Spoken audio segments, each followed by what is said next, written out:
काव्या और कबीर दोनों एक दूसरे से बहुत प्यार करते थे। इतना प्यार करते थे कि एक दूसरे के लिए जान भी दे सकते थे। एक दिन दोनों घूमने अपनी बाइक पर गए। वो खुशी खुशी जा रहे थे।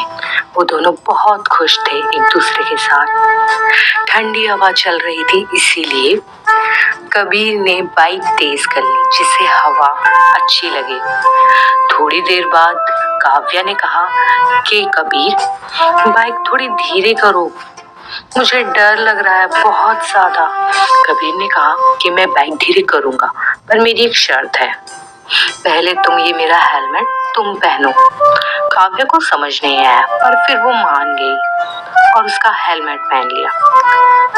थोड़ी देर बाद उन दोनों का एक्सीडेंट हो गया। जब काव्या की आंखें खुली तो उसने देखा कि वो हॉस्पिटल में है और सामने कबीर खड़ा हुआ है। कबीर ने कहा, तू ठीक तो है ना? काव्या ने कहा, तुम तो ठीक हो ना?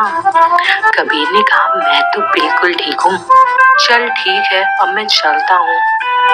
अंकल आंटी बाहर खड़े हुए हैं तुझसे मिलने के लिए, अभी बस अंदर आते ही होंगे। चल मैं चलता हूँ। तब काव्या के मम्मी पापा रोते हुए अंदर आए। तब काव्या ने कहा, मम्मा पापा मैं बिल्कुल ठीक हूँ, आप लोग रो क्यों रहे हो? तब काव्या की मम्मी ने कहा कि बेटा तू तो ठीक है, पर कबीर अब इस दुनिया में नहीं रहा। ये सुनकर काव्या एकदम शॉक्ड हो गई कि कबीर तो मुझसे अभी मिल कर गया है, वो कैसे? तब काव्या की माँ कहती है, हाँ बेटा, बाइक की ब्रेक फेल होने की वजह से तुम दोनों का एक्सीडेंट हो गया। तुमने हेलमेट पहन रखा था, इसीलिए तुम्हारी जान बच गई, पर कबीर नहीं रहा। काव्या को विश्वास नहीं होता।